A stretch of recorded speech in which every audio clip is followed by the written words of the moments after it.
하나님의 말씀으로 쓰겠습니다. 출애굽기 8장 27절. 우리가 사흘 결정 광야로 들어가서 우리 하나님 여호와께 이생을 드리되 우리에게 명하신 대로 하려 하나이다. 아멘. 오늘 말씀 출애굽기 8장 27절 말씀 가지고 어떻게 하나님을 섬겨야 하는가, 이와 같은 제목의 말씀을 전할 때에 많은 은혜 받으시기를 바랍니다. 사랑하는 성도 여러분, 여호와 하나님께서 우리를 창조하신 목적과 우리를 구원하신 목적은 우리를 여호와 하나님을 섬기게 하는 것입니다. 우리가 여호와 하나님을 섬긴다는 것은 절기에 여호와 하나님의 앞에 희생을 드리는 것입니다. 우리가 여호와 하나님께 예배하는 것입니다.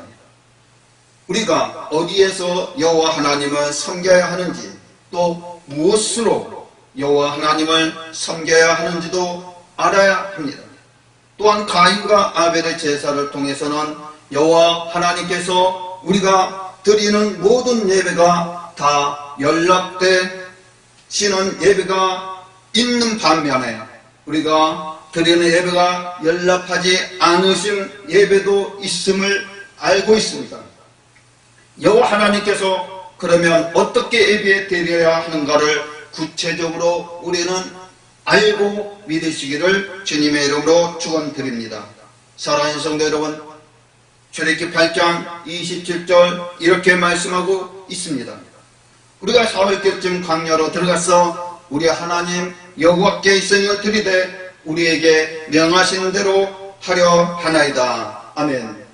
이 말씀은 바로 이 땅 곧 애굽에서 여호와 하나님께 희생을 드리고자 하자 이어 모세가 한 말입니다.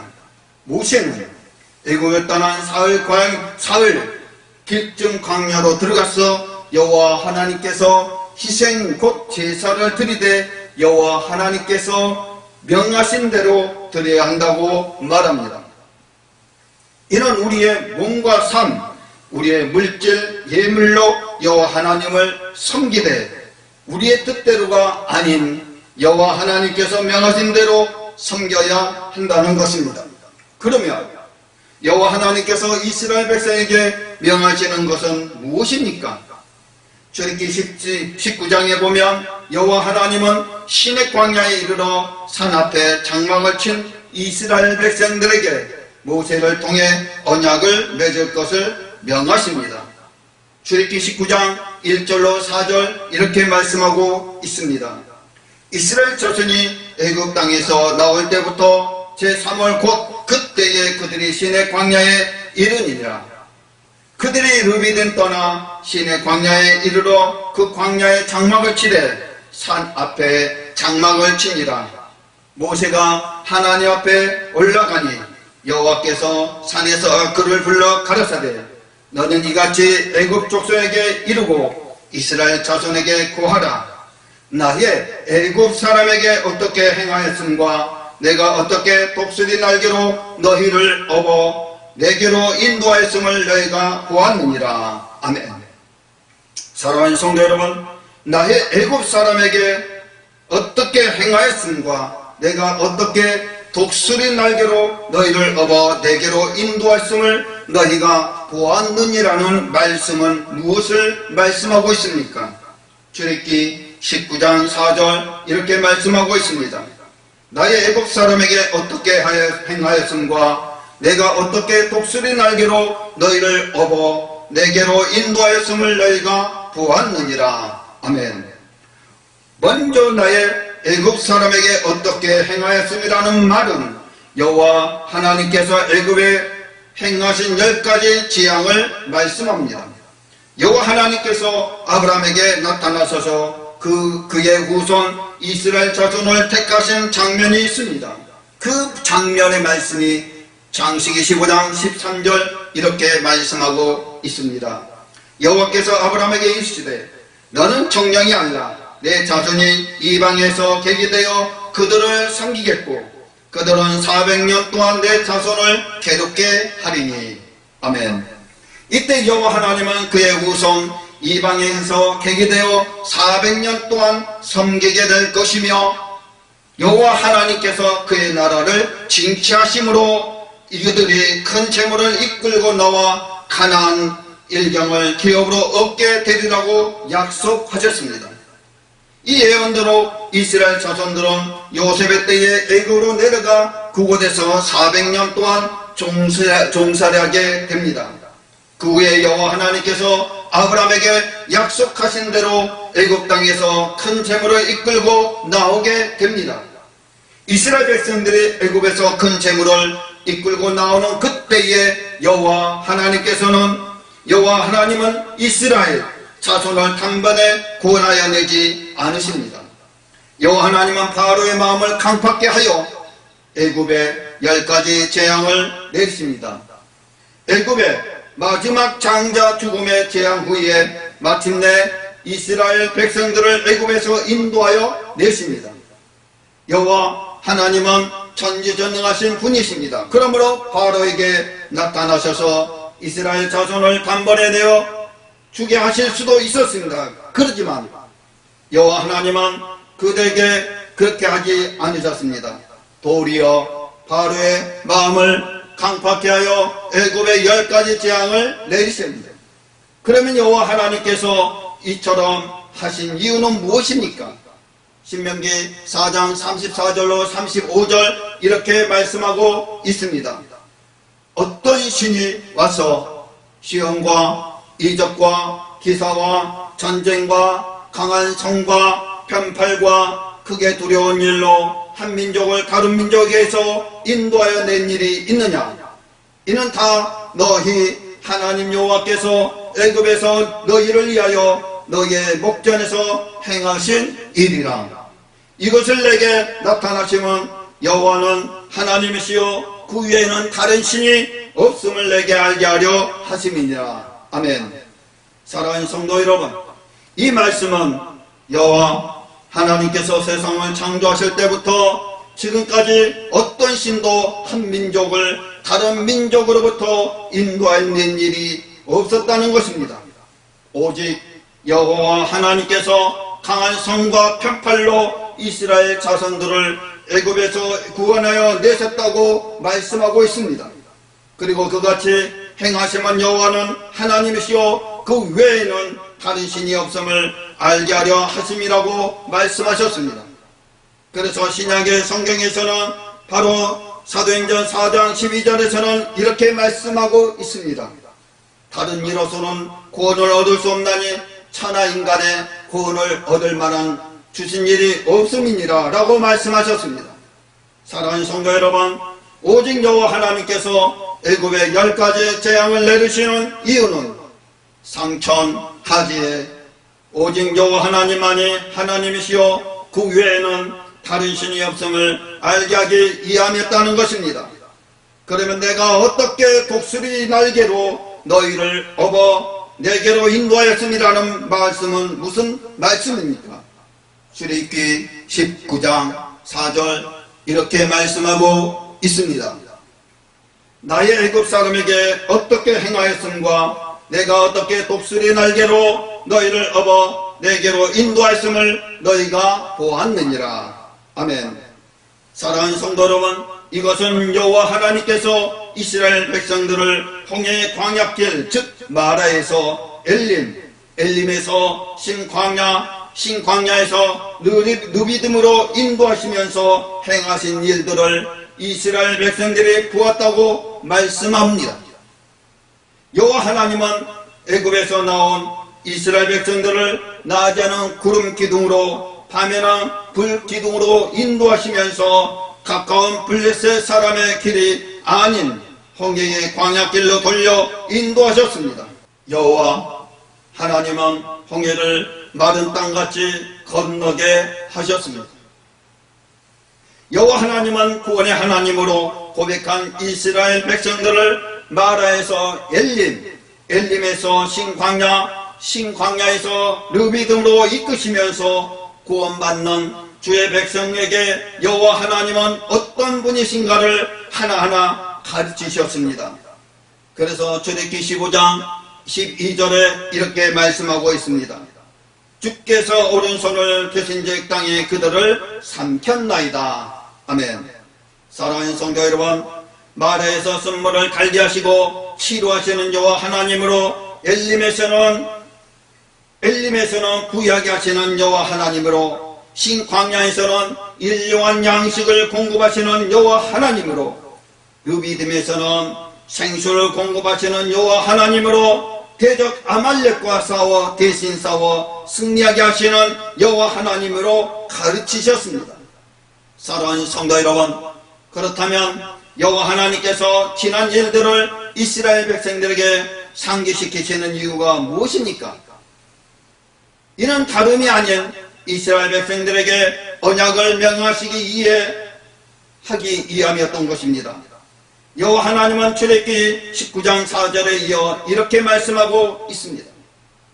출애굽기 19장 5절로 6절, 나의 애굽 사람에게 어떻게 행하였음과 내가 어떻게 독수리 날개로 너희를 업어내게로 인도하였음을 보았느니라.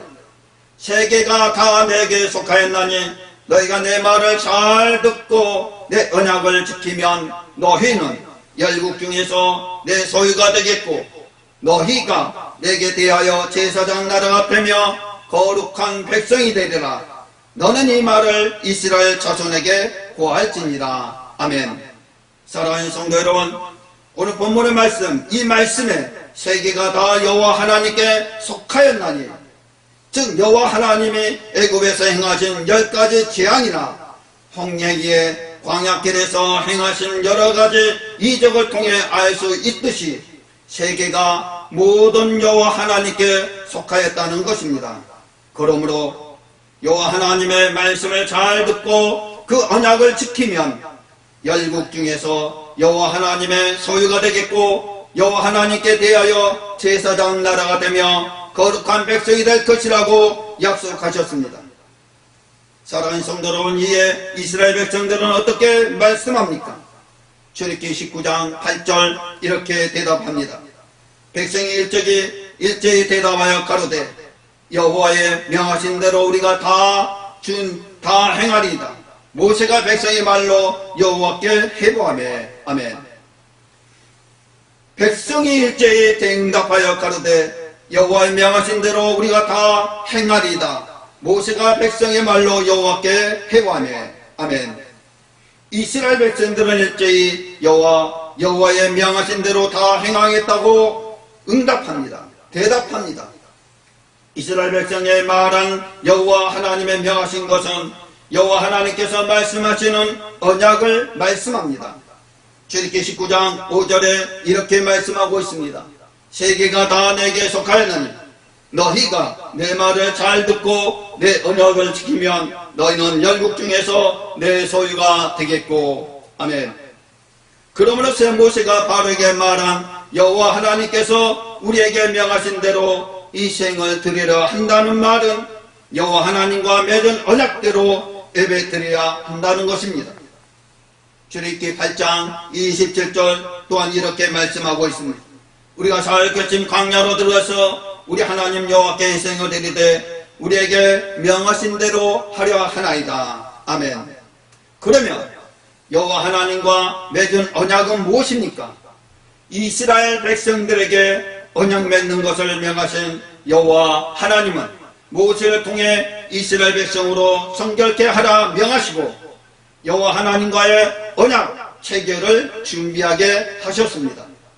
그리고 제3일의 시내산에 강림하셔서 언약의 말씀을 반포, 선포, 명령하셨습니다. 그 언약의 말씀이 출애굽기 20장의 십계명과 출애굽기 21장부터 23장의 각종 율례이며 여호와 하나님의 언약의 말씀과 십계명의 모든 말씀에 대하여 이스라엘 백성과 비로소 언약을 맺으십니다. 이스라엘 백성과 여호와 하나님과의 언약 체결 이후에도 여호와 하나님의 해막에서 모세를 통해 규례와 기타 율법을 계속해서 명하십니다. 규례와 율법을 레위기에 기록된 말씀으로 레위기 26장부터 27장의 마지막 절 다음과 같이 말씀합니다. 레위기 26장 46절 이렇게 말씀하고 있습니다. 이상의 여호와께서 시내산에서 자기와 이스라엘 자손 사이에 모세로 세우신 규례와 법도와 율법이니라. 아멘. 또한 레위기 17장 34절 이렇게 말씀하고 있습니다. 이상한 여호와께서 시내산에서 이스라엘 자손들을 위하여 모세에게 명하신 계명이니라. 아멘.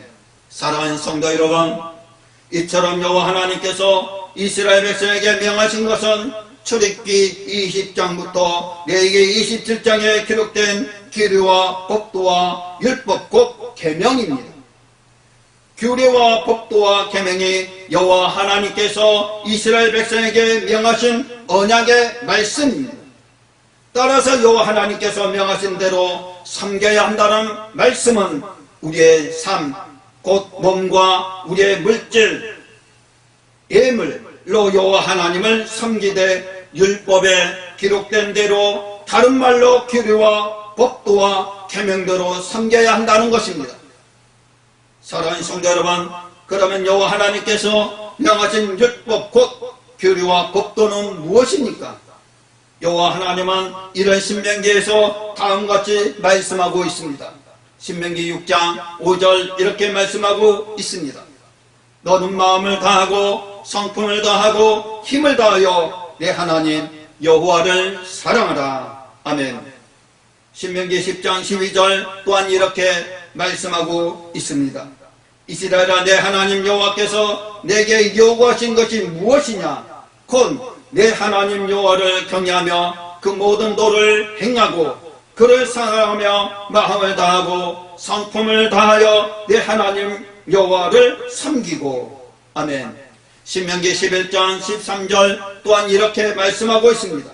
내가 오늘날 너에게 명하는 나의 명령을 너희가 만에 청중하고 너희 하나님 여호와를 사랑하여 마음을 다하고 성품을 다하여 섬기면. 아멘. 사랑하는 성도 여러분, 마음을 다하고 성품을 다하고 힘을 다하여 여호와 하나님을 사랑하며 섬기라고 말씀하십니다. 이런 신약 성경에서도 마찬가지입니다. 마태복음 25장 이후에 말씀 보면 한 율법사가 예수님을 시험하여 율법 중에 어느 계명이 크냐고 물으는 장면이 나옵니다. 마태복음 22장 35절로 40절 말씀입니다. 그 중에 한 율법사가 예수를 시험하여 묻되 선생님이여 율법 중에 어느 계명이 크니까? 예수께서 대답하여 내 마음을 다하고 목숨을 다하고 뜻을 다하여 주 너희 하나님을 사랑하라 하셨으니 이것이 크고 첫째 되는 계명이요 둘째는 그와 같으니 내 이웃을 내 몸과 같이 사랑하라 하셨으니 이 두 계명은 온 율법과 선지자의 강력이니라. 아멘. 사랑하는 성도 여러분, 율법사의 물음에 예수님은 마음을 다하고 목숨을 다하고 뜻을 다하여 여호와 하나님을 사랑하는 것이 첫째 계명이요 그와 같이 우리의 이웃을 우리의 몸과 같이 사랑하는 것이 둘째 계명이라고 말씀하셨습니다. 한마디로 여호와 하나님을 사랑하고 이웃을 사랑하는 것이 여호와 하나님의 율법이라는 것입니다. 어떻게 여호와 하나님을 섬겨야 합니까? 결론적으로 여호와 하나님께서 명하신 대로 섬겨야 한다는 말씀은 무슨 뜻입니까? 이는 우리의 몸과 삶, 우리의 물질과 예물로 여호와 하나님 이웃을 사랑하는 삶을 살아야 한다는 것입니다. 여호와 하나님은 이런 사람의 예배를 연락하시는 것입니다. 사랑하는 성도 여러분, 우리들에게 진정한 어떻게 여호와 하나님을 섬겨야 하는가? 물질과 예물, 삶과 행동으로 여호와 하나님을 섬기는 저와 여러분 되기를 주 예수 그리스도의 이름으로 간절히 축원을 올려나이다. 아멘.